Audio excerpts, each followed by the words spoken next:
Ótimo. Então, senhores, vamos trabalhar aí em relação às situações processuais. Ficando, claro, rede social, quem tiver interesse, Facebook, professor Ival Eckert, ou jogou o nome Ival Eckert, vai aparecer alguns perfis lá, são todos nossos, ok? Instagram, que é uma coisa que a gente atua muito também, @prof_Ival, tranquilo? E, sob todos os riscos, 971738111, ok? Código de área 31. O tal do WhatsApp. Ficando aqui algumas dicas. Senhores, passou pergunta em dia não útil. Artigo 216 do Código de Processo Civil. Feriado, sábado, domingo e dia que não tem expediente forense, bloqueado está. Incluiu em grupo, bloqueado está. Beleza? Não convidou para churrasco, bloqueado está. Tranquilo? Porque a figura dos dias úteis não se aplica a eventos festivos, comemorativos, beleza? Mesmo que seja um enterro, velho, se for rolar alguma coisa legal, pode chamar. Tranquilo?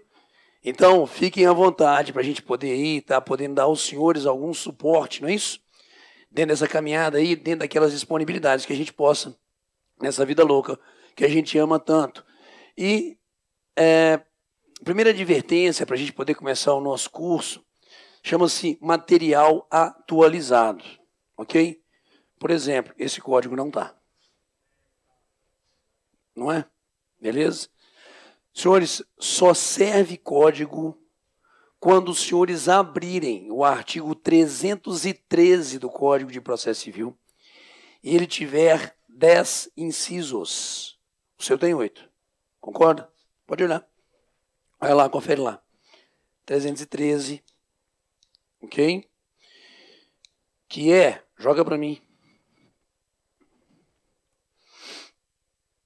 Senhores, o artigo 313 do Código de Processo Civil, falar sobre suspensão de processo, foi acrescido de incisos, justamente o 9 e o 10, pela Lei 13.363 de 2016, final de 2016. Então, existem códigos que do início de 2017 não carregam essa lei, pasmem. Ok? Então, deem sempre uma conferida no material, aqueles que utilizam material impresso, em termos de estudo enquanto código, tá certo? Porque só vale se você for no 313 e fizer essa leitura da existência de 10 incisos. Aí você pode ficar tranquilo que, de certa forma, você tem um material, pelo menos em termos de direito processual civil, apto para essa prova de vocês. Beleza? Então, senhores,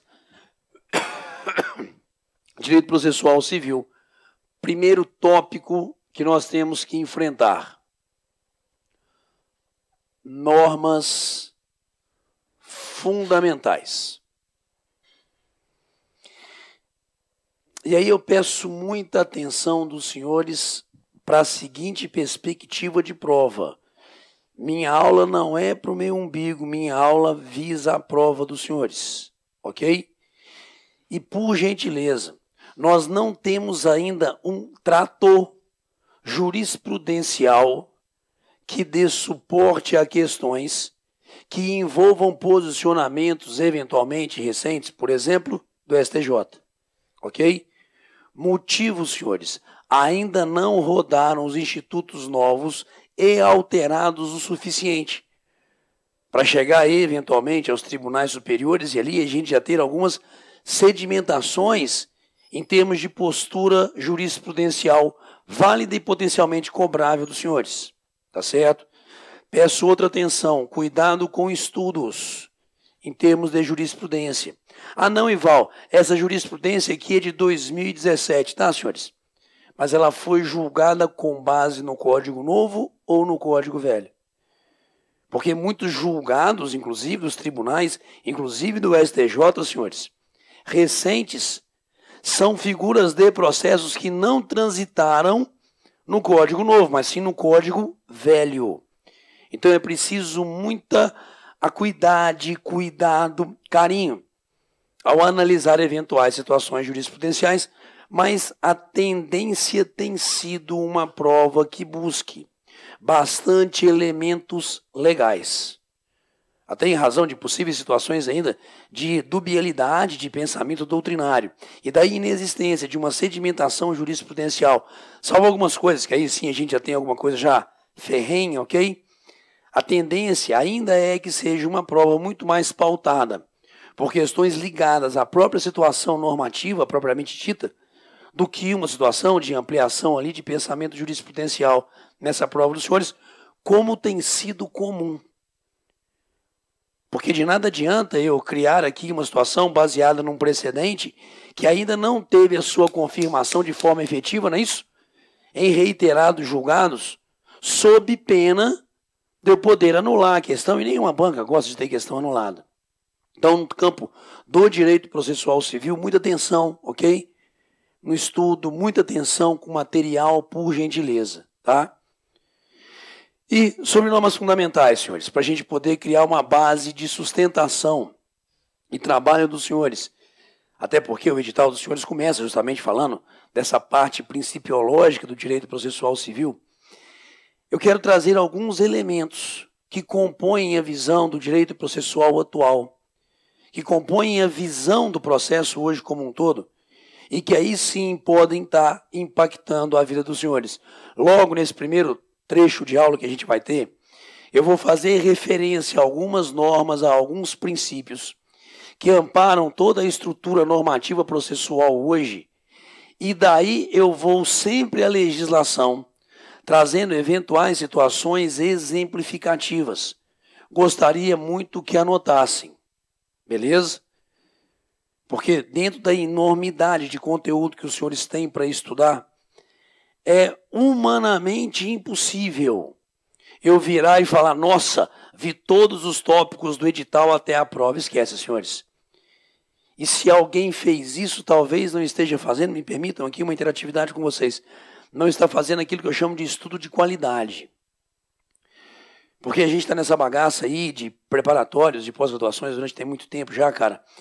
E a gente observa muitas vezes uma ânsia, um quase desespero do aluno no decorrer do preparatório começar a marcar o tempo de estudo. Não sou contra não, cada um tem seu método. Eu não consigo marcar meu tempo de estudo de forma nenhuma, beleza? E eu vejo a galera pontuando tantas horas, conteúdo tal, não sei o que tem. Senhores, para mim estudo chama-se qualidade. Porque uma vez que você se dedica a um determinado conteúdo, X horas por dia, a pergunta é, você está absorvendo esse conteúdo? Esse conteúdo está te tendo valia para a prova que você vai fazer ou não? Até porque muitas vezes a gente tem outras atividades, não é isso? Durante o nosso dia mesmo que não tenha, olha a enormidade de conteúdo que os senhores têm para estudar. E isso, quando a pessoa começa a cronometrar e tal, isso começa a gerar uma coisa chamada ansiedade. Ansiedade, cara. Porque, nossa, hoje eu não consegui fazer tantas horas. Desculpa a expressão, meninas, tá? Foda-se, velho. Ok? A pergunta é, você está introjetando o conteúdo, está tendo um estudo de qualidade? Aquilo que você se dispôs a estudar hoje, realmente você aprendeu? Sabe aplicá-lo no contexto da prova de vocês? Porque também tem uma diferença. Eu introjetar conteúdo e não saber aplicá-lo na hora de fazer a prova, porque fazer prova é arte. Ok? Então, por gentileza, senhores, cada um com o seu método, beleza. Mas criem situações de minimização de ansiedade, principalmente muito foco numa coisa chamada não tempo, mas qualidade de estudo. Aquilo que realmente você está sendo capaz de aprender. E aprender pressupõe, joguei para dentro, daqui não sai mais. E saber aplicar isso eventualmente na prova. Para mim são algumas coisas que nessa caminhada que a gente já tem de vários anos aí de preparatório, a gente vê muito. A galera muitas vezes criando uma angústia em razão de tempo e tal, não sei o que tem. Mas você vai ver a qualidade do estudo da pessoa não é suficiente para aprovação. Ok? Então que os senhores tenham muito carinho, muito cuidado nessa caminhada aí, e sempre que acreditarem ser possível um descanso, faça. Porque, velho, o nosso corpo é uma máquina, mas é uma máquina biológica, ela cansa. E se eu estou cansado, eu tenho uma dificuldade de introjetar conteúdo, é lógico. Nós somos seres complexos. E muitas vezes um fator dessa nossa complexidade pode atravancar, não é isso? Outros setores da nossa vida, do nosso pensar. Então, muito carinho. E se os senhores se dedicam, é porque têm interesse na aprovação. E que, se Deus quiser, consigam. Ok? Senhores, normas fundamentais, direito processual atual. A primeira frase ou expressão, palavra, melhor dizendo, que eu tenho que trazer para os senhores para a gente poder idealizar um bom caminho, chama-se sincretismo. Uma primeira visão, um primeiro norte, uma primeira forma fundamental, nem norma, uma primeira forma fundamental para eu pensar o processo atual, senhores, chama-se sincretismo processual, que começa em termos normativos, apesar do CPC de 73, na sua origem, já carregar algumas situações de procedimentos especiais que sempre viveram uma figura de sincretismo. Quando a gente pensa numa evolução normativa, começando ali nos anos 90, nós temos o desaguar no Código de Processo Civil atual, senhores, aonde esse dito sincretismo passa a ganhar um vigor até então nunca visto. E quando a gente fala em sincretismo processual, é um rompimento, na verdade, que a gente tem com uma proposta dogmática, que o Código de Processo Civil, que de certa forma todos nós neles fomos educados, que o Código de Processo Civil de 73 se apresentava para a gente numa visão de Bussardi ali, que foi aluno direto, em sala de aula, inclusive, em São Paulo, de um cidadão chamado Liebman. E, portanto, inclusive, em razão de toda a base de construção que Bussardi teve, ele traz para o Código de Processo Civil de 73 uma visão dogmática onde a ideia básica é a seguinte: atos processuais de naturezas distintas não se misturariam, em regra, num mesmo processo. E aí eu tenho toda a estratificação com a qual nós somos, de certa forma, educados. Conhecimento enquanto processo, execução enquanto processo, cautelar enquanto processo. Só que a visão do sincretismo pressupõe que a gente quebre toda essa dogmática e esse paradigma que veio lá na concepção do CPC de 73, com algumas exceções lá, e que veio aos poucos sendo objeto de mudança na lei processual civil. Mas mesmo na última grande reforma que nós tivemos no CPC de 73 em 2006, não nos interessa necessariamente com os senhores no desenvolvimento histórico disso, ainda a gente não criou o aperfeiçoamento que o CPC atual nos traz. Porque mesmo na última situação evolutiva, 2006, no CPC de 73, aonde se cria 475I e seguintes, aquela figura do cumprimento de sentença, não é isso? Aonde a gente passaria a ter, de uma forma genérica agora, apesar de a gente ter começado isso já nos anos 90, mas em 2006, de uma forma genérica, aonde a gente passava a ter não mais a dubialidade processual para conhecimento e efetivação, que seria um processo de conhecimento e um processo de execução, não é isso? Nós passamos a ter um processo de conhecimento que, embutido na sua estrutura procedimental, estaria também a prática dos atos executivos, a figura do cumprimento de sentença. Quebrando aquela máxima do CPC de 73, aonde eu não misturaria atos processuais de naturezas distintas num único processo. Preservando ainda a reforma de 2006, a figura do processo cautelar, ok? Porque se a gente pensa nas atividades dele, Estado, enquanto jurisdição, declarar, efetivar e garantir futura efetivação, 73 eu tinha isso aqui, ó, um processo para cada objeto. Atos processuais distintos não se misturavam. E aos poucos eu vim misturando isso. Mas em 2006 eu não atingi o ápice do sincretismo que hoje eu atingi. Ok? Porque ainda restava no CPC velho, senhores, ainda restava processo de execução, não para o título executivo extrajudicial, esse preservado, mas ainda restava processo de execução por título executivo judicial. Justamente um que impacta muito a caminhada dos senhores. Qual? Ainda era, por força do velho artigo 730, processo, a execução por quantia certa contra a fazenda pública, que não foi atingida por essa visão do cumprimento de sentença, do sincretismo processual. E em 2006 a gente preservou ainda o processo cautelar, com a sua figura de autonomia, entre aspas. 2015, senhores, vigor 18 de março de 2016. O que a gente põe por terra? Eu não tenho mais processo de execução por título executivo judicial. Ok? O que eu crio é cumprimento de sentença para as obrigações de pagar, cumprimento de sentença para as obrigações de fazer, não fazer e entregar, e crio algumas execuções, porque a expressão execução se amolda também à fase de cumprimento de sentença, e eu crio algumas execuções ou cumprimentos de sentenças especiais. Execução de alimentos, que ainda restava no velho para alguns, como autônomo por causa do 732 e 733 antigo, ok? E também eu tenho a execução contra a fazenda pública como uma fase de cumprimento de sentença. Fase especial de... Joga na lei para mim.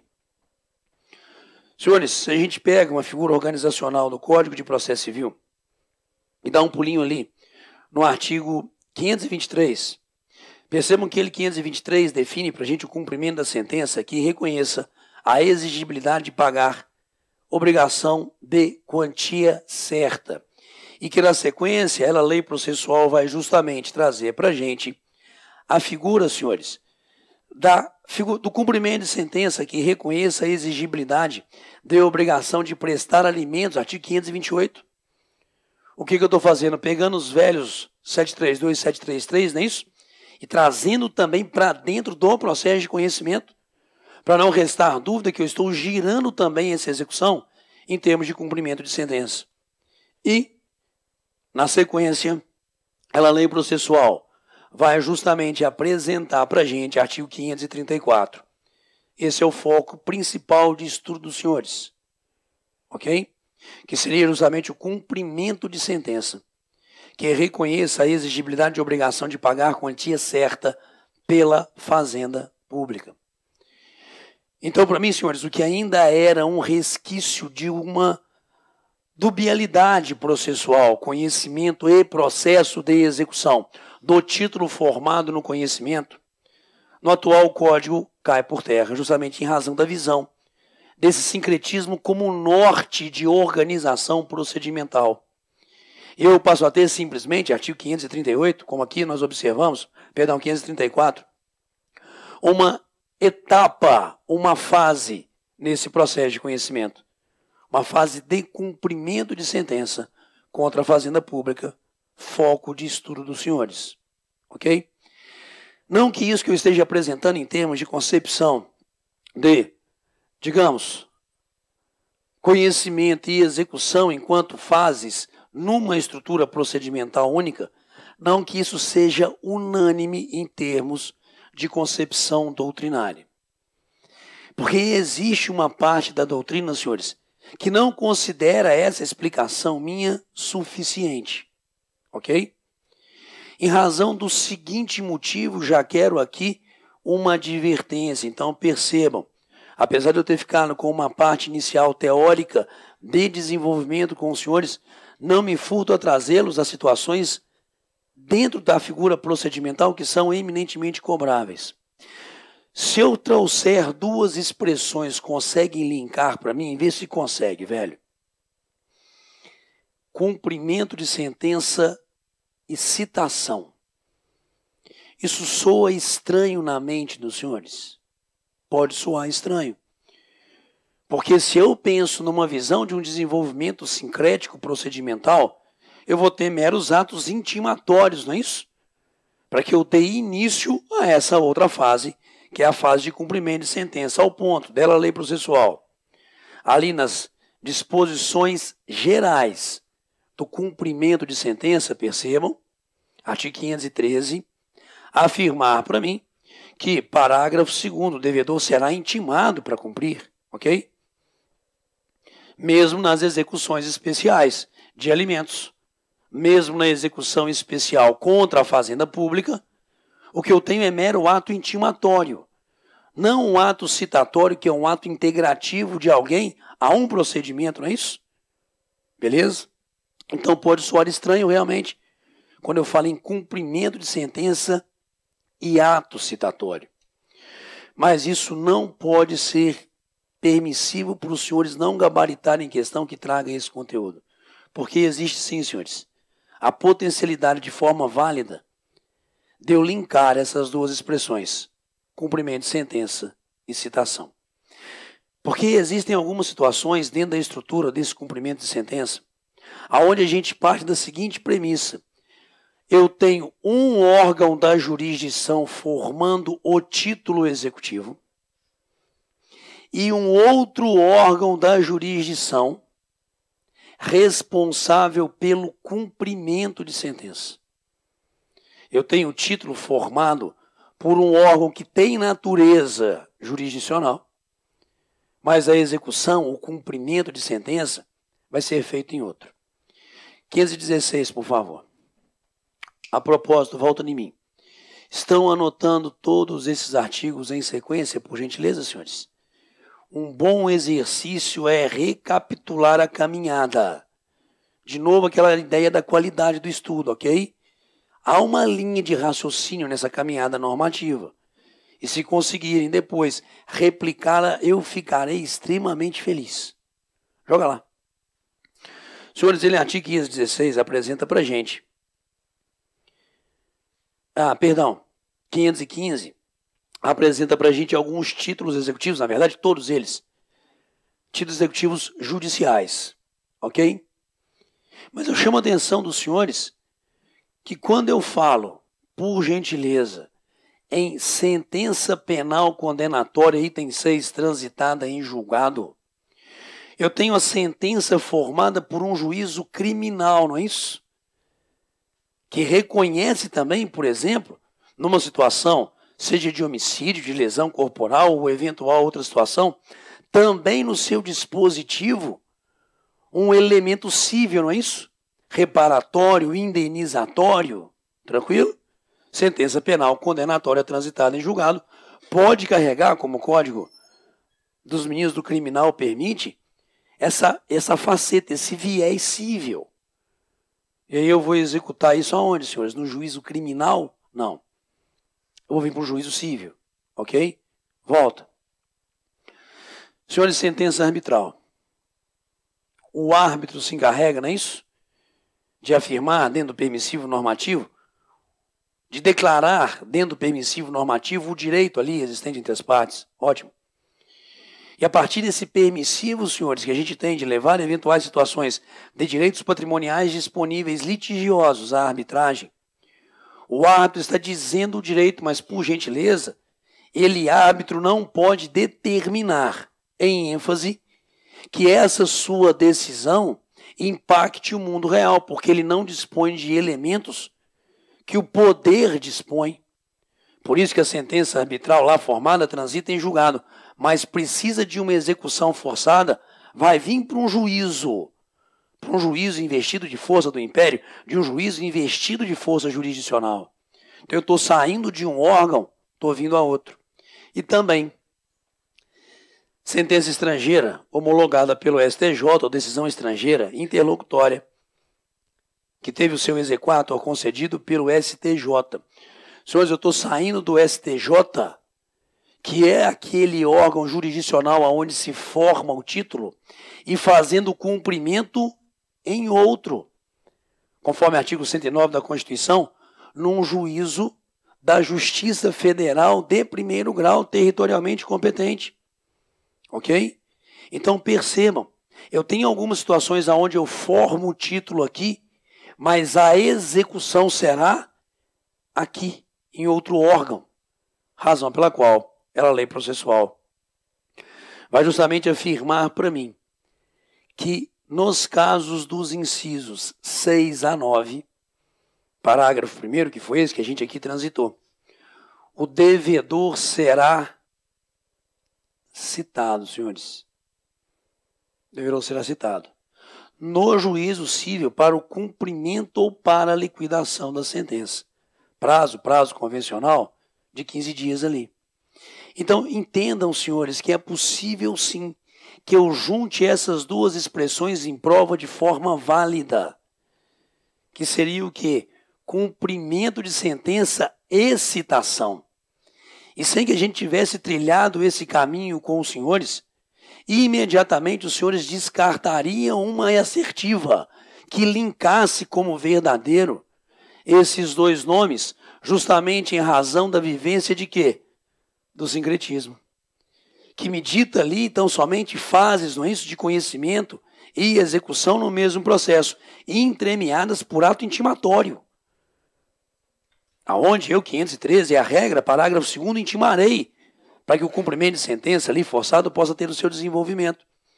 Então eu teria uma tendência a negativar uma assertiva que juntasse essas duas expressões. Ela pode ser verdadeira na prova dos senhores. Ok? Sentença penal condenatória. Sentença arbitral. Sentença estrangeira ou decisão interlocutória estrangeira, como títulos executivos. São ali títulos formados num juízo e objeto de cumprimento de execução em outro, entremeados por ato citatório, como nós observamos aqui no artigo 515, parágrafo 1º. Para alguns senhores, então aqui existe uma divergência doutrinária. Isso ainda é uma característica da existência de processo de execução. Sacaram a ideia? Beleza? Porque eu estaria formando uma nova relação processual ao ponto de eu ter o ato citatório realizado. Sacaram a ideia? Então, alguns defendem que isso aqui seria ainda um processo. Há outros que dizem que isso aqui simplesmente é uma continuidade de, ok? E que o ato citatório se faz necessário em razão tão somente de quê? De eu estar dando ciência e integrando o cidadão a um outro órgão da jurisdição, mas da mesma continuidade processual. Fica apenas a advertência em termos de eventuais situações que na caminhada aí dos senhores, os senhores podem ter, ok? Então saibam que qualquer afirmativa de um ou de outro lado não é necessariamente algo imperativo. Isso é a minha preocupação. Porque você pega, de repente, alguns autores ou professores que cravam, não é isso? Num caminho doutrinário que, na verdade, ele ainda tem o quê? Discussões e que, portanto, sendo discutível, não podem ser cobrados dos senhores. Então, todo carinho do mundo, mas pensando na possibilidade de cobrança dos senhores, juntem como verdadeiro agora, por favor, nessas 4 hipóteses: cumprimento de sentença e ato citatório. Posso ficar tranquilo nesse primeiro passo dado, senhores? É uma primeira visão necessária desse sincretismo. Você parece que estava querendo me fazer uma pergunta.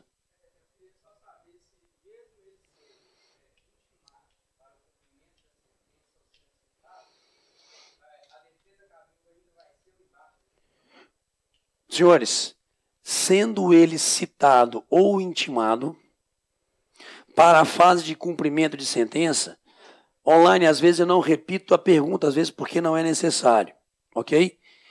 A defesa chama-se impugnação. Fechou? Ok? Sendo visto como ato citatório ou intimatório, aquele que dá start, digamos assim, me permitam, a essa fase de cumprimento, a defesa será uma única: impugnação ao cumprimento de sentença. O que para mim deixa muito claro, mesmo havendo o ato citatório, a natureza jurídica de um processo em continuação, não de um rompimento existente de 2 processos. Porque, apesar do ato citatório, isso vai ferir a figura, pelo menos que eu tenho de visão, do sincretismo.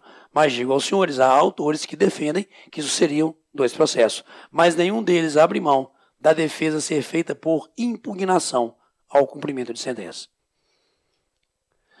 Pegaram essa primeira faceta do sincretismo, senhores? Anotaram, por gentileza, todo esse caminho mental percorrido?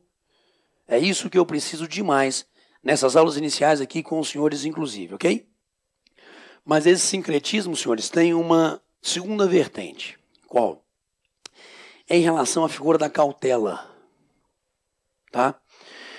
Porque, de novo, o CPC de 73 e inclusive depois da última grande reforma em 2006 que nós tivemos no CPC novo, ainda se estabeleceu e se estabelecia dentro da situação normatizada nossa a cautela enquanto processo. Artigo 796 e seguintes do Código Antigo preservou, senhores, no Código Antigo, a existência do processo cautelar.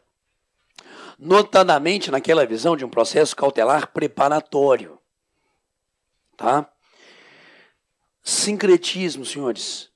Se eu quero construção de um processo baseado no sincretismo, porque eu piamente acredito que se eu tenho num único processo a prática de atos processuais de qualquer natureza, seja para dizer, efetivar ou garantir futura efetivação do direito ali pretendido, eu tenderei a ter um processo mais racional, linkado ali numa situação de efetividade, celeridade e tal, ok? Se eu tenho essa visão do sincretismo, senhores, eu, CPC novo, tive que fazer esse rompimento. E eu realmente ponho por terra o processo cautelar. Logo, eu não tenho mais essa outra situação de repartição processual que a gente sempre teve, que é o processo cautelar. Esse processo cautelar desaparece totalmente. E com ele também existe a queda, senhores, dos procedimentos cautelares típicos. Também existe a queda dos procedimentos cautelares típicos.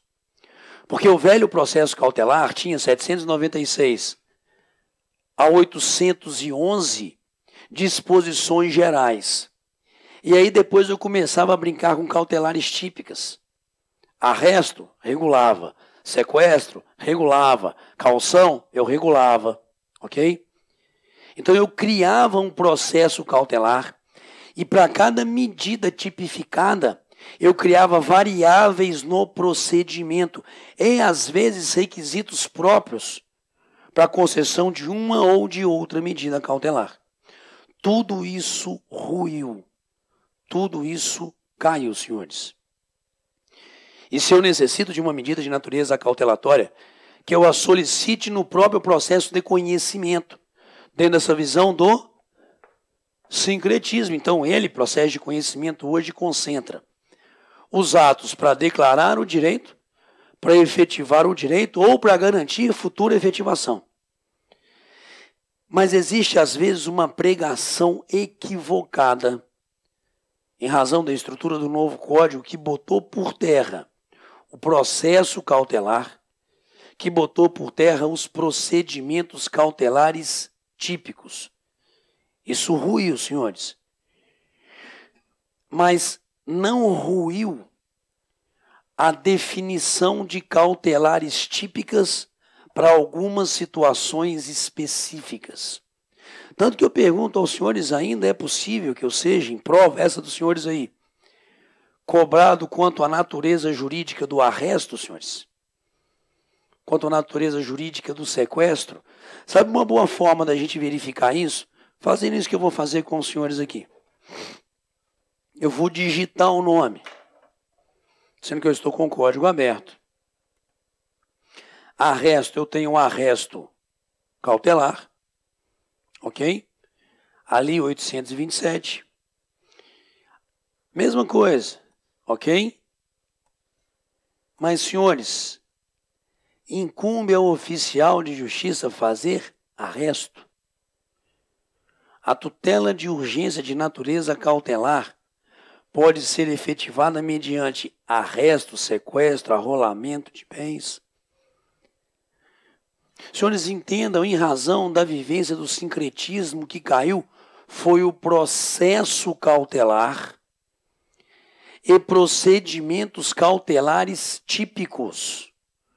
Mas ainda é lícito que, em prova, eu cobre dos senhores a seguinte expressão: medida cautelar típica. Perceberam a diferença? Uma coisa eu fazia enquanto lei antiga, um procedimento para o arresto, um procedimento para o sequestro, um procedimento para rolamento de bens, ok? Isso acabou. Eu tenho um único ou uma única sequência de atos processuais para a concessão da cautela, ok? Há aí requisitos unificados: probabilidade do direito e potencial situação de dano, tranquilo? Isso está unificado ali por força, inclusive, do artigo 300 do Código de Processo Civil, ok?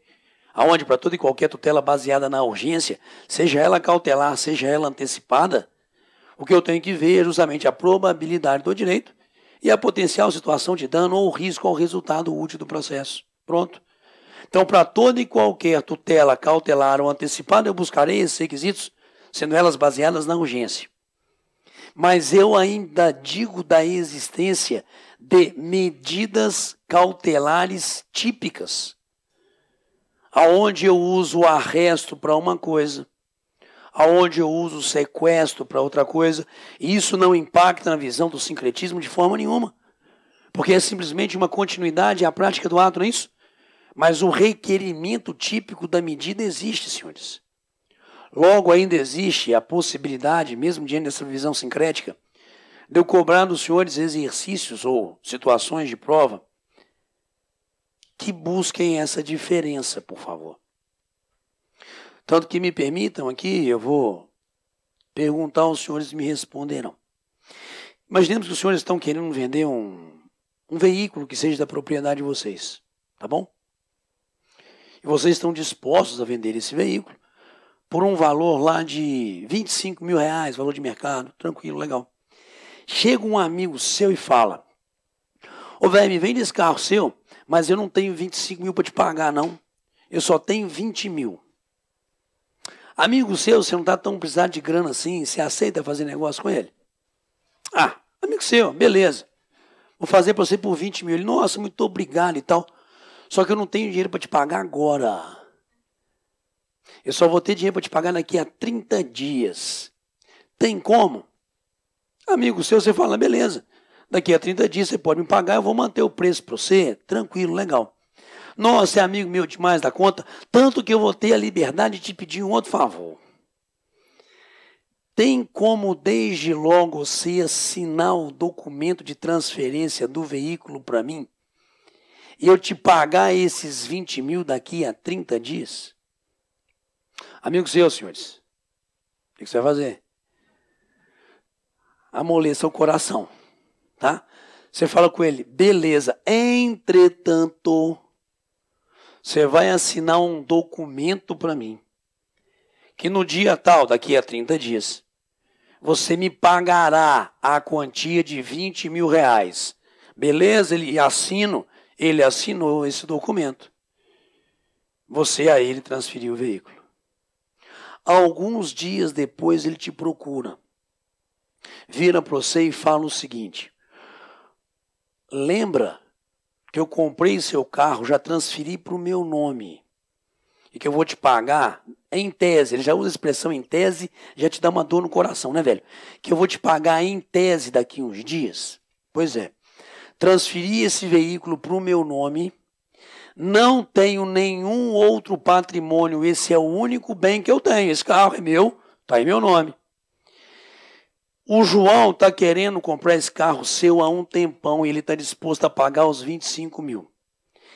Eu vou ali vender o carro para o João por 25 mil. Não tenho nenhum outro patrimônio em meu nome. Vou pegar esses 25 mil, vou beber ele todinho e não vou te pagar no dia. Senhor, o que você vai fazer com esse amigo seu? Sabia? Beleza? Mas pensemos, por gentileza, num estado constitucional onde as situações litigiosas assim não se resolverão. Tranquilo? Onde eu tenho que levar para a porra da jurisdição ali, esse troço, senhores. Você quer impedir a alienação desse veículo. Arresto ou sequestro, por favor? Boa pergunta, Ival. 301, a tutela de urgência de natureza cautelar.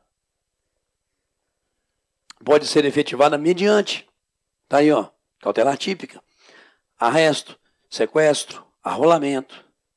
E aí, senhores? Geralmente há a resposta que eu ouço. Qual? Sequestro. Motivo? Porque você está pensando em atingir esse bem aqui, não é isso? Específico. Esqueçam, senhores. É tecnicamente uma cautelar de arresto. Porque eu não sei como conseguem passar para os senhores um conceito totalmente equivocado de cautela nesse ponto. Porque geralmente o conceito que há aí introjetado é o seguinte: arresto é qualquer bem, sequestra esse bem específico aqui, se assim pensar, não gabaritarão. Ok? Senhores, posso afirmar que cautela é garantia para a futura efetivação de uma execução? Sim. Cautelar é, tecnicamente, sempre o foi, garantia de futura efetivação de uma execução, senhores. Beleza? E se a execução que eu buscarei é para pagar, é por quantia certa, a cautela, mesmo que seja naquele bem específico ali, sempre será arresto. Porque o arresto é a medida cautelar típica para garantia de futura efetivação de uma execução por quantia certa. O Ival e o sequestro, garantia de futura execução para entrega de coisa determinada. Então, se eu buscarei lá na execução, no cumprimento de sentença que seja, que esse bem me seja entregue, senhores, não estou buscando uma obrigação de pagar, esse bem vai ser sequestrado. Mas se eu estou buscando esse bem aqui, em termos de garantia, para a busca daquilo que seria uma obrigação de pagar, a cautela sempre será arresto. Arresto é cautela para garantia de futura efetivação de uma execução por quantia certa. Enquanto sequestro é uma garantia de futura efetivação de uma execução para entrega de coisa.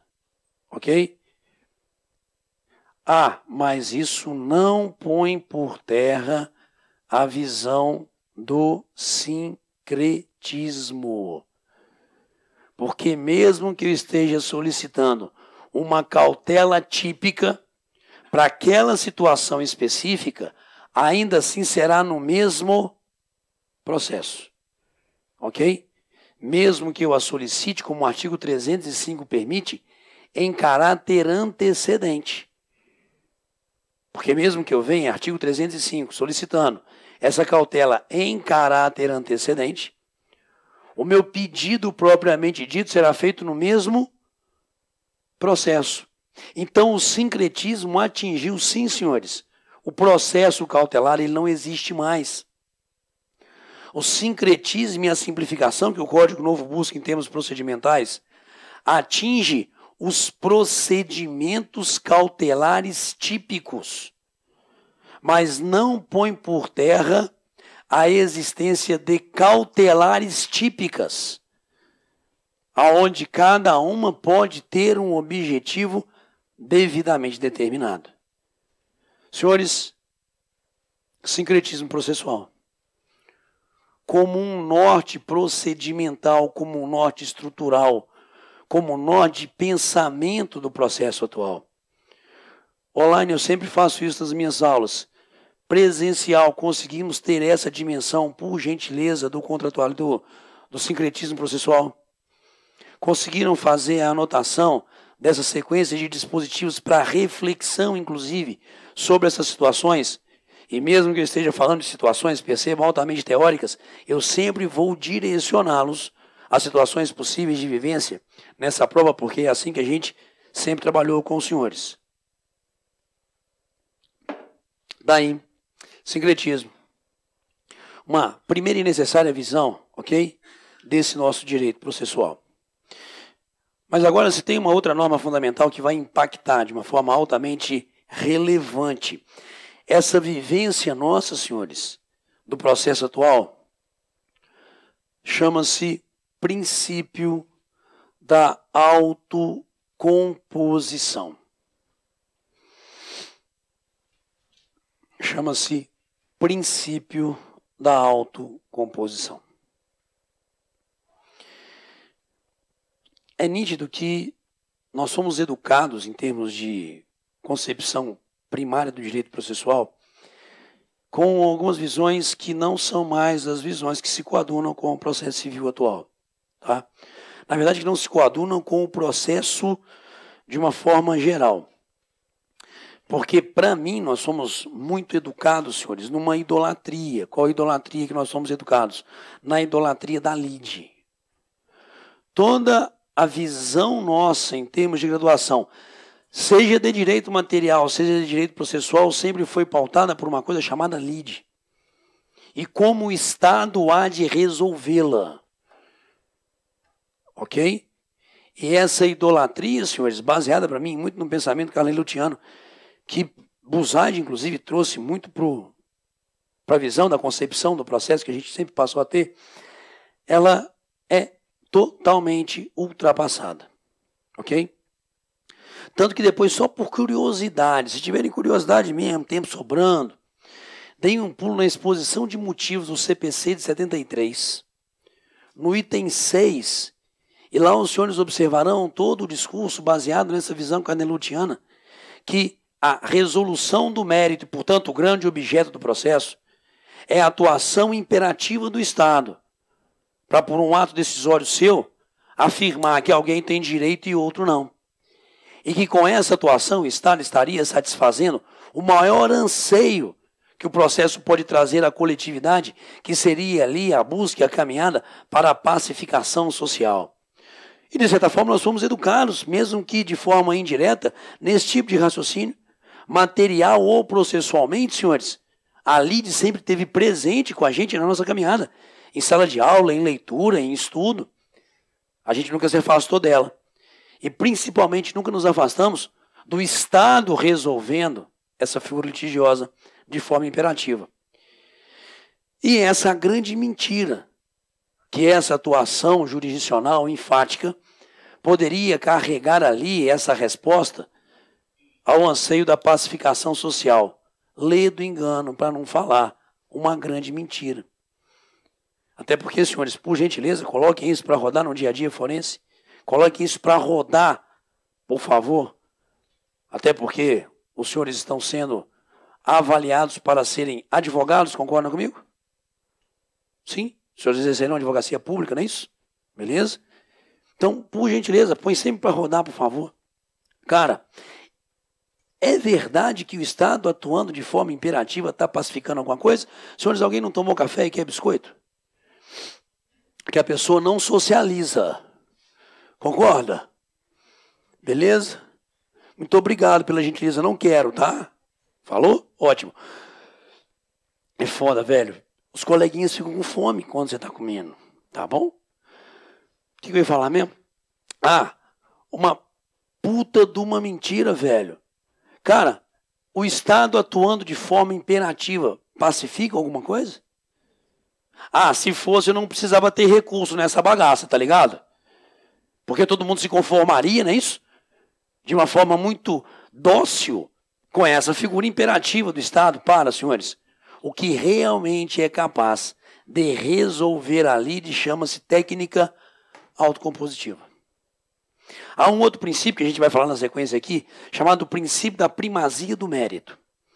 O que, grosso modo, antes de eu entrar nele, o princípio da primazia do mérito significa que eu construirei um processo apto a permitir que o mérito e a pretensão sejam objeto de julgamento. Porque isso gera uma coisa chamada segurança jurídica, não pacificação social. Segurança jurídica porque eu, ao afirmar o mérito e resolvê-lo, eu estarei formando coisa julgada material. Isso não gera necessariamente pacificação, gera segurança. Ok? Beleza. Mas primariamente o processo hoje é construído, senhores, na busca dessa primazia do mérito, por princípio da autocomposição. Logo, a resposta sempre será a seguinte: o Estado atuará primariamente para resolver o mérito. O Estado atuará primariamente para resolver o mérito por técnicas de autocomposição. O processo hoje é isso, tá? O Estado atuará primariamente para resolver o mérito por técnica de autocomposição. Somente nos casos em que a autocomposição não for atingida ou não for possível, porque é diferente, porque há direitos que não admitem a autocomposição, ok? Então, se a autocomposição não for atingida ou ela não for permitida, aí que o Estado atuará de forma imperativa para a resolução do mérito. Então, o ato decisório do juiz de afirmar a existência ou não do direito é uma forma secundária no processo atual de resolução do mérito. A primazia para a resolução do mérito é por técnica autocompositiva. Se ela não for atingida ou não for possível, aí tudo bem, brother. Aí o Estado atua imperativamente para afirmar a existência do direito. Mas isso, cara, em termos de direito processual civil, é uma inversão dogmática absurda. Porque a gente sempre pensou num processo civil, esse regulado pelo CPC, do Estado atuando de forma imperativa para resolver o mérito. Assim nós somos educados, inclusive, senhores. Então esse rompimento é fantástico. Vamos à lei, rapidamente. Já que a gente está lidando com norma fundamental, vamos a ela. Senhores, por favor. Artigo 3º, parágrafo 2º, só para algumas referências, para a gente poder aqui evoluir ainda nessa conversa. O Estado promoverá sempre que possível. Por que sempre que possível? Porque existem direitos que não permitem a solução consensual de conflitos. Tá? E já vamos rasgar aqui. Direito indisponível admite ou não autocomposição, senhores? Senhores, por gentileza. Lá naquele...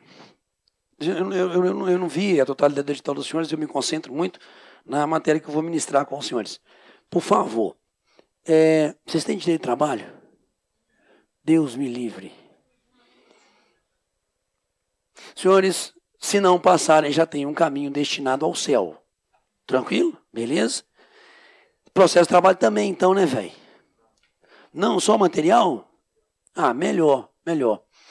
Mas esse tal de direito material do trabalho versa sobre verbas indisponíveis, senhores. Eu posso renunciar ao meu salário? Eu posso renunciar às minhas horas extras? Então, se eu não posso renunciar, eu não posso dispor.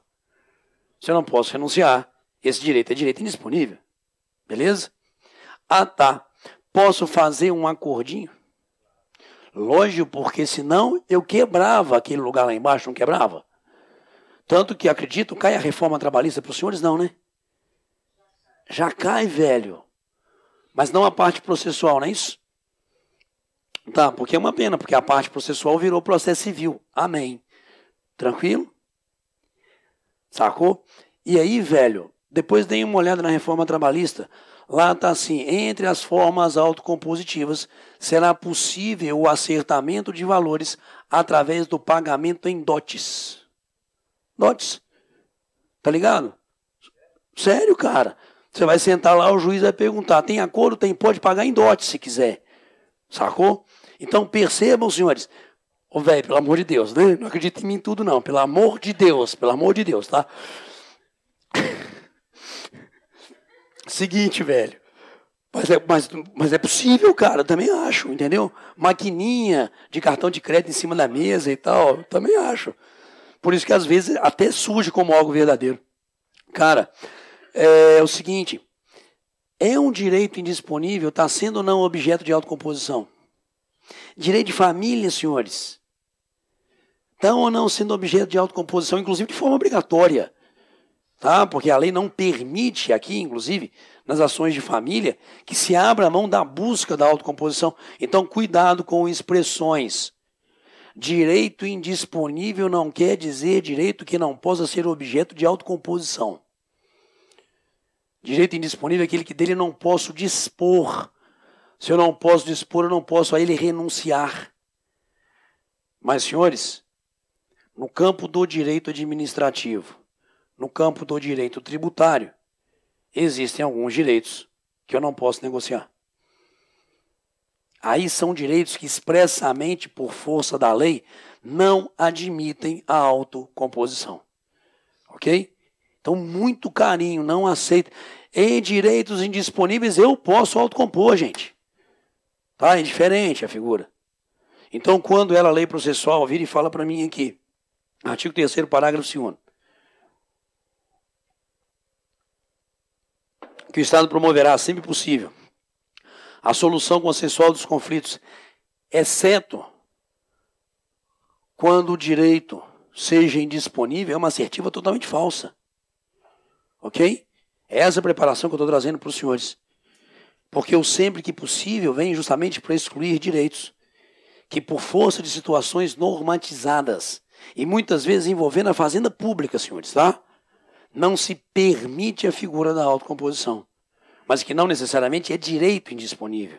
Razão pela qual, voltando aqui, não apenas o Estado promoverá sempre que possível a solução consensual de conflitos, mas a conciliação, mediação e outros métodos de solução consensual de conflitos deverão ser estimulados por juízes, advogados, defensores públicos e membros do Ministério Público, inclusive no curso do processo judicial. Então eu tenho aqui como norma fundamental do processo civil atual a figura da autocomposição. E isso impacta o procedimento, sim, não fica apenas no discurso. Não fica apenas o Estado promoverá, não fica apenas nós, operadores do direito, concorreremos para, ok? Não fica apenas no discurso. Ela impacta e impacta muito aquilo que a gente chama de procedimento comum. Só para demonstração, senhores. Porque hoje um dos requisitos da petição inicial, artigo 319, item 7 do Código de Processo Civil, é justamente a parte autora afirmar ter ou não interesse na autocomposição. É o requisito ali que se identifica como muito diferente daquilo que até então surgia na estrutura procedimental convencional. Porque eu estou pensando nitidamente em que? Na autocomposição, não é isso? E estou criando situações, então, de procedimento comum e estratificado com esse objetivo, sendo lícito, inclusive, a esse cidadão autor, no seu peticionamento, a afirmação de não ter interesse na figura autocompositiva. Só que, senhores, de nada adianta essa exteriorização de vontade unilateral. Ela não gera efeito imediato. Até porque, segundo o artigo 200 do Código de Processo Civil, as manifestações das partes para gerarem efeitos podem ser manifestações bilaterais de vontade. Artigo 200, ok? E essa figura de abrir mão da autocomposição como meio primário de resolução do conflito não está disponível a apenas uma parte. É necessário, senhores, a bilateralidade de vontade para eu botar por terra a autocomposição. Seguinte, se eu, autor, afirmo não ter interesse na autocomposição, ainda assim o juiz designará a audiência. Ainda assim haverá a designação da mesma. Que só não ocorrerá se o réu também, 10 dias antes da audiência, dias úteis, apresentar uma manifestação dizendo também não ter interesse. Aí que a autocomposição deixa de ser meio primário de resolução do conflito. Cara, olha o impacto que isso traz para dentro do procedimento. Beleza? A lei está dizendo, o juiz, ao despachar a petição inicial, artigo 334 do Código de Processo Civil, senhores, caput, o juiz, ao despachar a petição inicial, designará a audiência, mesmo se o autor afirmar não ter interesse, porque essa audiência só não se realizará. Rapidamente, para não entrar na figura procedimental muito forte, se o direito não admitir a autocomposição, que é aquilo que eu vim discutindo com os senhores rapidamente, ou se ambas as partes manifestarem expressamente desinteresse na composição consensual. Ok? Senhores, primazia da autocomposição como meio para a resolução do litígio. Porque de nada adianta uma manifestação unilateral de vontade. A lei está dizendo que somente diante de uma negativa dos dois, dos dois enquanto todos, tá? Porque se eu tenho 5 réus, todos devem demonstrar também desinteresse se o autor assim fizer. Aí que a audiência cai. Se um desses não se manifestar, porque a manifestação de desinteresse tem que ser expressa, a audiência vai ser realizada. Porque a autocomposição é meio primário de resolução do conflito. Senhores, será uma audiência de conciliação ou de mediação, conforme o caso. Ok? Dica: deem uma lida nos artigos 165 a 167. Dica: deem uma lida nos artigos 165 a 167, que cuida dos conciliadores e mediadores judiciais. Tá? Aí, Val, senhores, pelo amor de Deus, autocomposição impacta a fazenda pública, meu Deus. Já leram a lei da mediação extrajudicial? Notadamente a parte que fala da mediação extrajudicial e também judicial de órgãos da administração pública. Ok? Então eu também tenho na administração pública, na advocacia pública, ok? Todo o desenvolvimento não apenas teórico, mas prático também, da técnica autocompositiva de resolução de conflito, porque hoje é norma fundamental que se busque, inclusive na advocacia, na fazenda pública, essas técnicas autocompositivas. Então, volta nesse inteirinho aqui para mim, cara. Vai ler 165 a 175, os conciliadores e mediadores judiciais. Ok? Deem atenção aos princípios da autocomposição, notadamente a confidencialidade, tá? Que está lá presente. 2, depois especifiquem o conceito de conciliação e o conceito de mediação. 165, parágrafos 2º e 3º, dão um ótimo norte para eu poder definir quando que seria conciliação, quando que seria mediação, como meio de real solução do conflito. 165, parágrafos 2º e 3º, trazem essa figura conceitual, ok?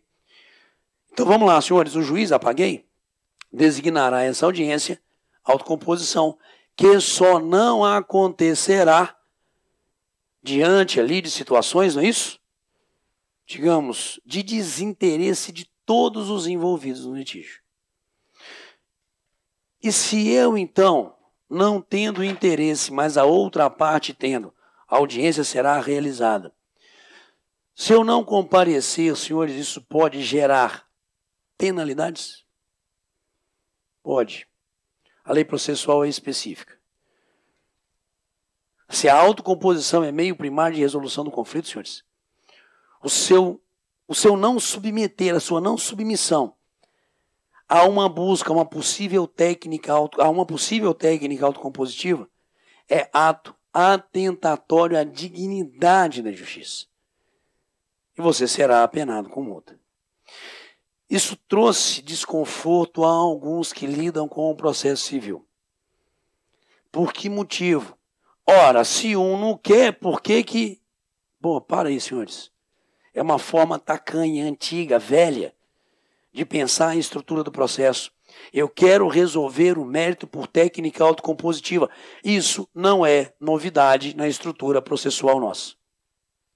Senhores, é que eu fiz referência àquele lugarzinho. A tal da CLT sempre primou ou não por técnica autocompositiva? Não aparece na porra da audiência trabalhista primeiro, não. Te dá problema, senhores? Tá. Vamos para o nosso campo aqui. Juizados especiais. Não comparece na primeira audiência, não. Vai ter probleminha, senhores? Porra! Então, pera, gente. Pensa, por favor. A autocomposição como meio de resolução conflituosa não é novidade nenhuma e é imposição de eventuais penalidades por não se submeter à técnica autocompositiva. Sempre foi fator nas organizações procedimentais, onde isso sempre foi imperativo, de penalizações. Porque eu não posso julgar isso dentro do Código de Processo Civil, então, por favor. O que eu estou fazendo, entretanto, dentro do Código de Processo Civil, é uma quebra radical de paradigma, apenas isso. Saindo daquela visão tacanha, antiga, velha, insuficiente, de que o Estado resolverá tudo, para dizer, vamos resolver ali de primeiro por técnica de autocomposição. Ok? Tanto que, joga. Ainda estou no 304, perdão, no artigo 334. O não comparecimento injustificado do autor ou do réu à audiência de conciliação é considerado ato atentatório à dignidade da justiça e será sancionado com multa de até 2% da vantagem econômica pretendida do valor da causa, revertida em favor do Estado, da União, porque você está tentando contra o poder. Porque o poder hoje, em termos de função jurisdicional, nos dá a busca da autocomposição como meio primário de resolução do conflito. Ah, mas por favor, botem os olhos de novo nesse parágrafo 8º e me digam se alguma coisa merece um destaque essencial para a gente aqui.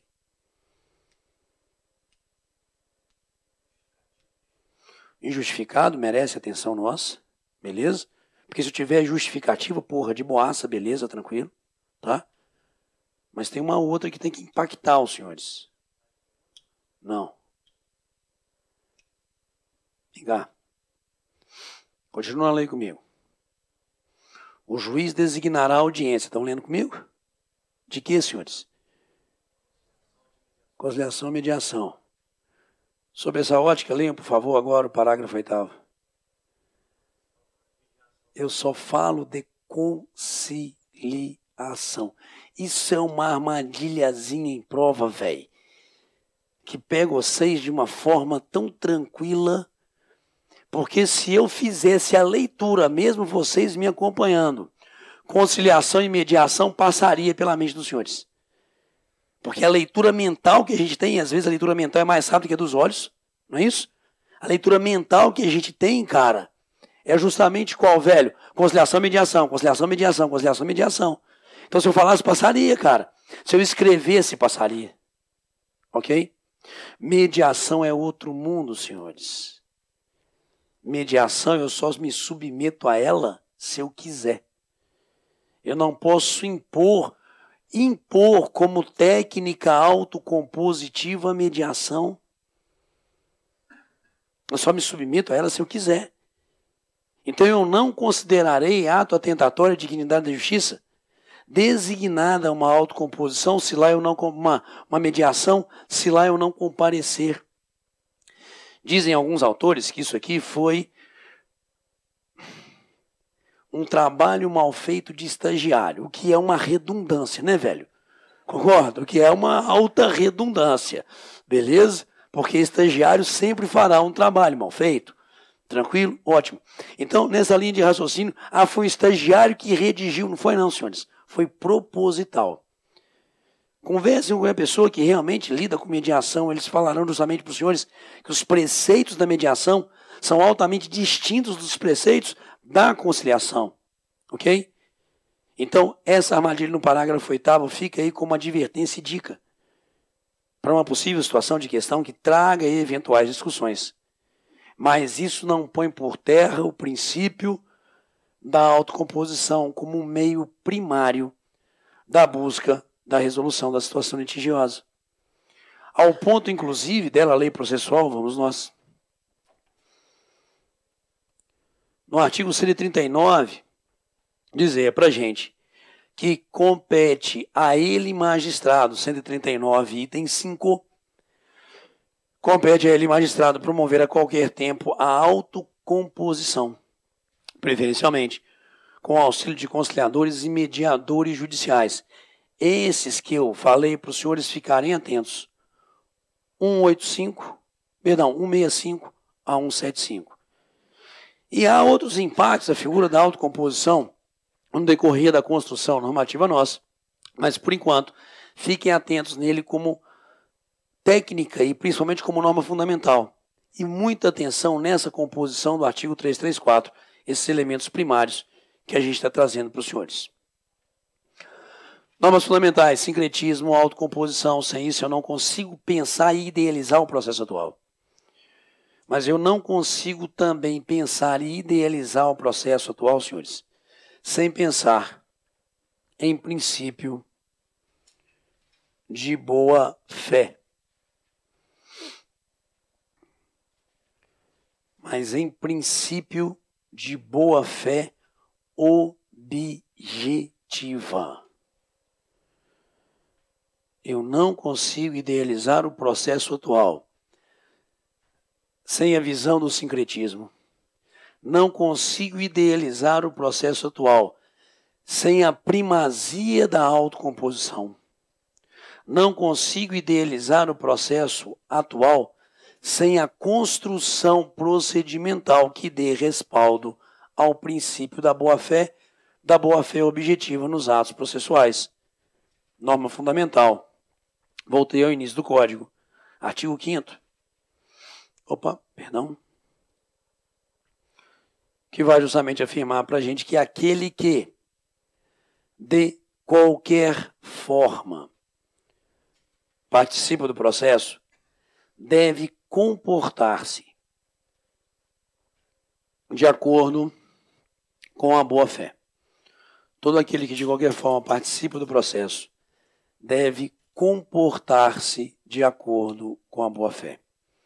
O que eu preciso é trazer para os senhores, então, alguns elementares preceitos processuais que vão justamente respaldar essa principiologia que posta da boa-fé processual. E, senhores, em momento nenhum, joga de novo a lei para mim, por favor. Eu estou falando em partes. Em momento nenhum, eu estou falando em procuradores. Tecnicamente, o que eu estou falando ali é aquele que de qualquer forma venha participar do processo. Senhores, eventualmente terceiros, mesmo eles não se incorporando no processo, são chamados a participarem de atos processuais? Sim. Muitas vezes, tutelas, medidas de urgência são direcionadas a serem cumpridas por alguém que não é parte. Ok?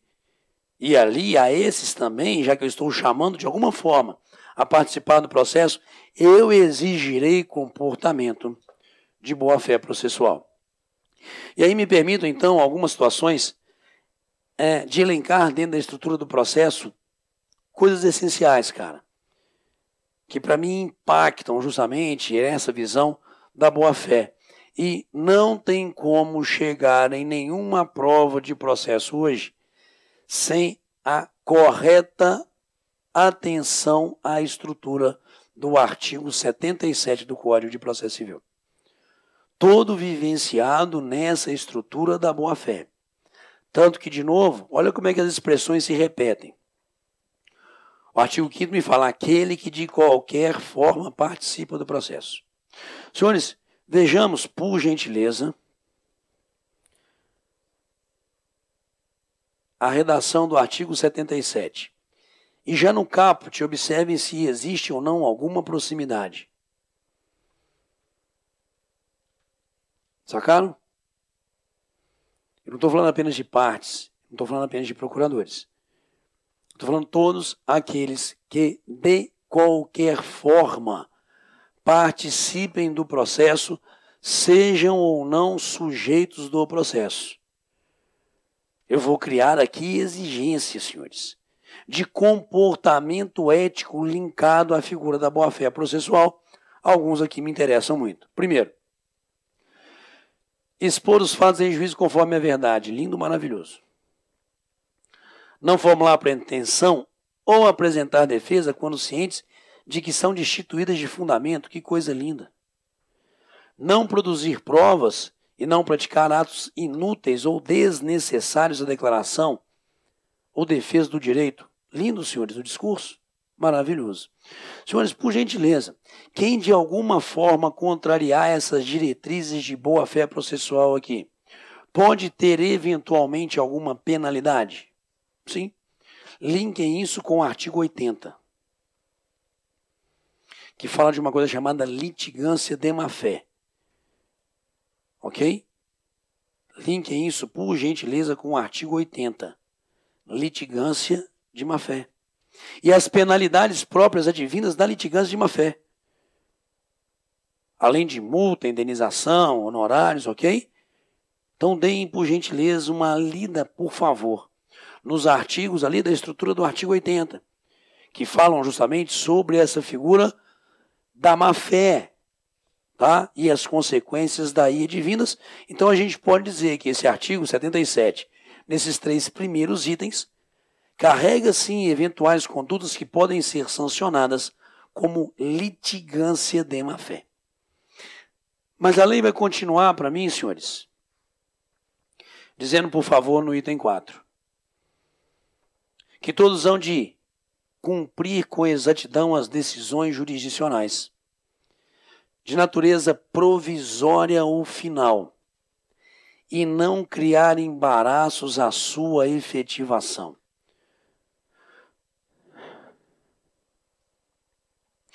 Senhores, posso eu descumprir ordem judicial? Não. Isso está ligado a preceito de boa-fé objetiva? Claro que sim. Beleza? Isso está intimamente ligado a princípio de boa-fé objetiva. Eu não posso descumprir ordem judicial, senhores. Ordem judicial foi feita para ser cumprida.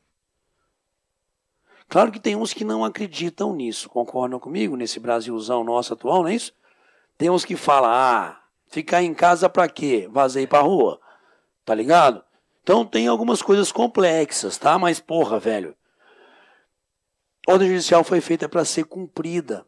Tanto que, por favor, todo aquele que desrespeita a ordem judicial, que não cumpre com exatidão esses provimentos judiciais de qualquer natureza, provisória, final, antecipada ou não, podem ser caracterizados não como litigantes de má-fé, mas como pessoas que estejam cometendo ato atentatório à dignidade da justiça.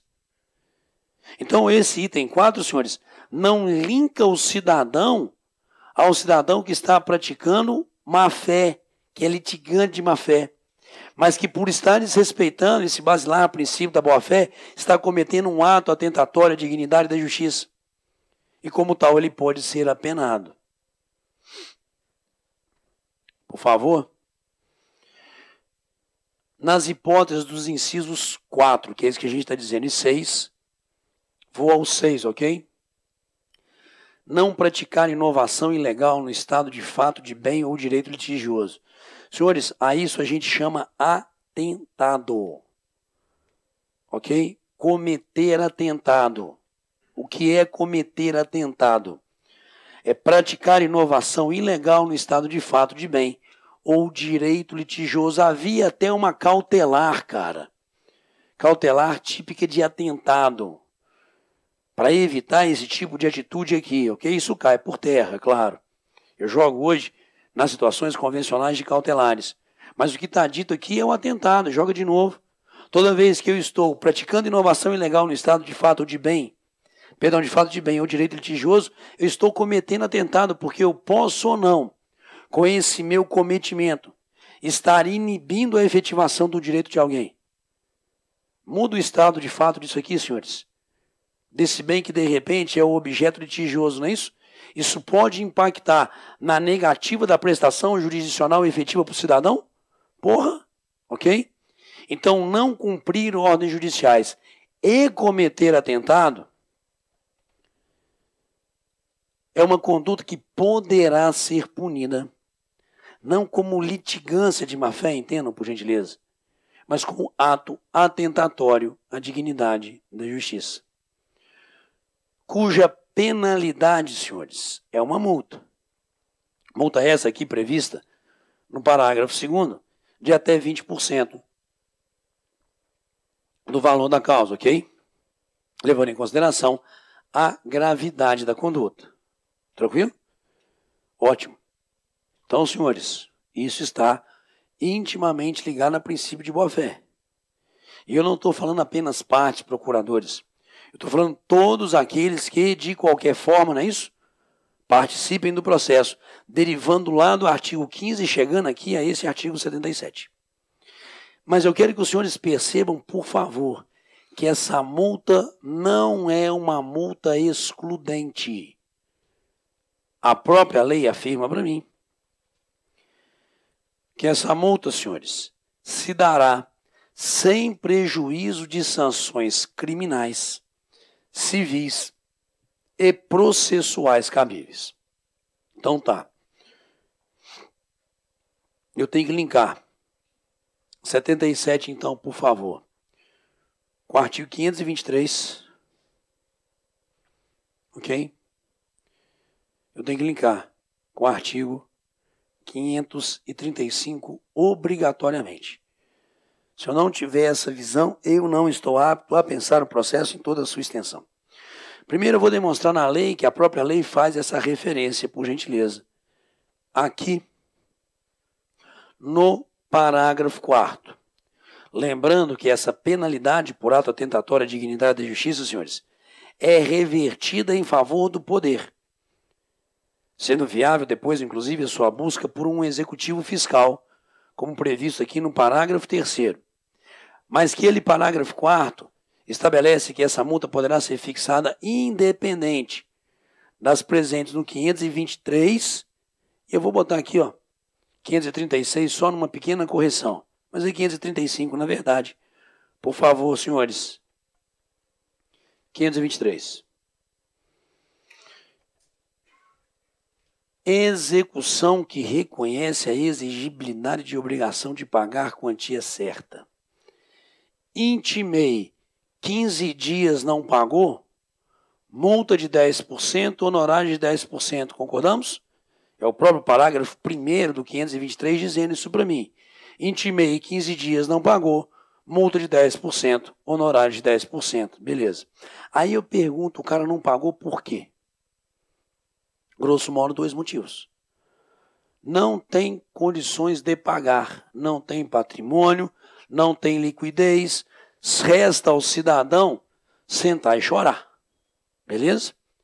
Mas se é alguém que tem condições de cumprir essa sentença definitiva, pagar em 15 dias e não paga, senhores, está desrespeitando a boa-fé processual. Porque a todos que de qualquer forma participam do processo devem cumprir com exatidão. Então, se você tem condições e não cumpre, multa de 10%, honorário de 10%, multa do artigo 77. Porque ela não é excludente, ela é cumulada com qualquer outro tipo de obrigação possível e penalidades derivadas do processo, ou inclusive fora do processo. Aí Valbis ainda, porra, para, pelo amor de Deus, nada a ver, ok? Uma é para um lugar, outra é para o outro. Ah, mas está penalizando muito o cidadão que não cumpre. Porra, e o cidadão que tem condições e não cumpre a ordem judicial, então? Está fazendo com que a gente tenha cidadão de 2 categorias aqui. Beleza? Um que por ter condições deliberadamente se recusa a cumprir a ordem judicial, e um outro que acaba se submetendo ali à diretriz do Estado. Eu tenho que criar penalidades para isso. Até por princípio de isonomia, senhores. Ok? Então essa multa é acumulada. 536 também. Porque o 536 me fala o quê? Cumprimento de sentença que reconhece a exigibilidade de obrigações específicas de fazer, não fazer e também de entrega de coisas.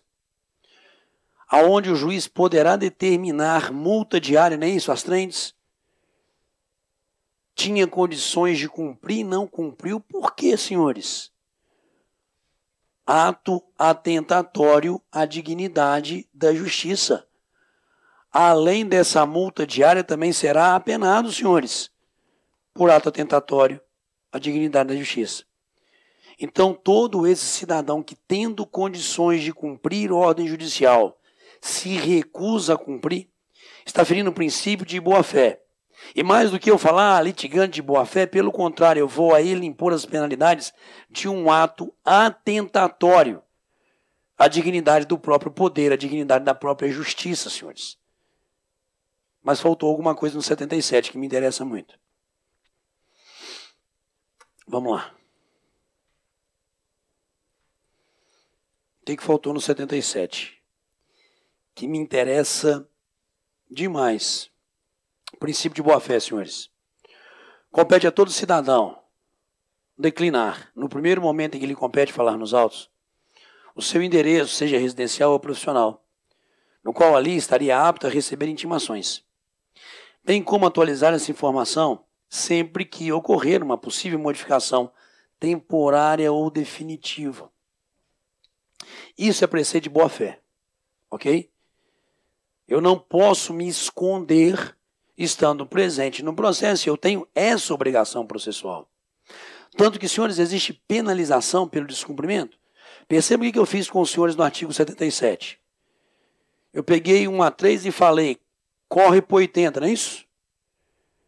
Eu peguei item 4, item 6, eu falei, fica por aqui mesmo que a penalidade está aqui. Estou levando os senhores ao item 5.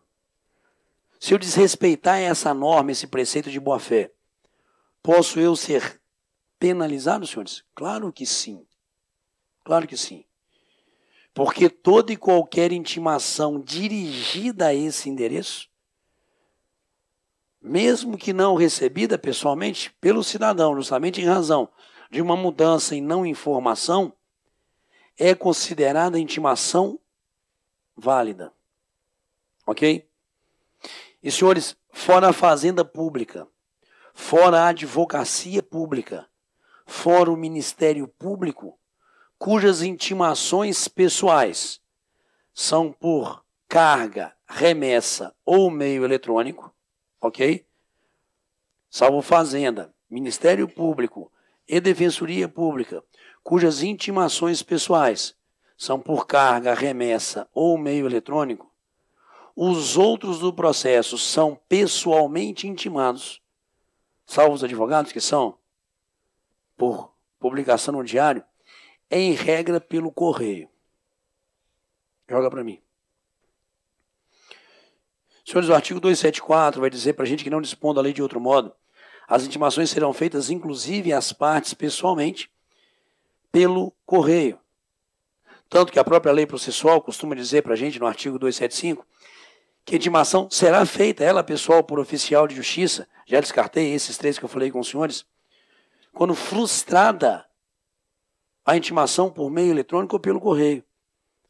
E aí a lei processual vai dizer para mim, voltei ao 274, parágrafo único, que nós presumiremos como válidas intimações dirigidas ao endereço constante dos autos, ainda que não recebidas pessoalmente pelo interessado, se a modificação temporária ou definitiva não tiver sido devidamente comunicada ao juízo.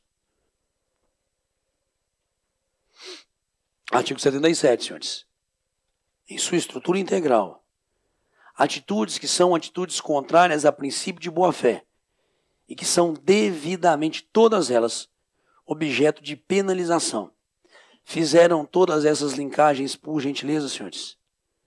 Intervalo e a gente volta.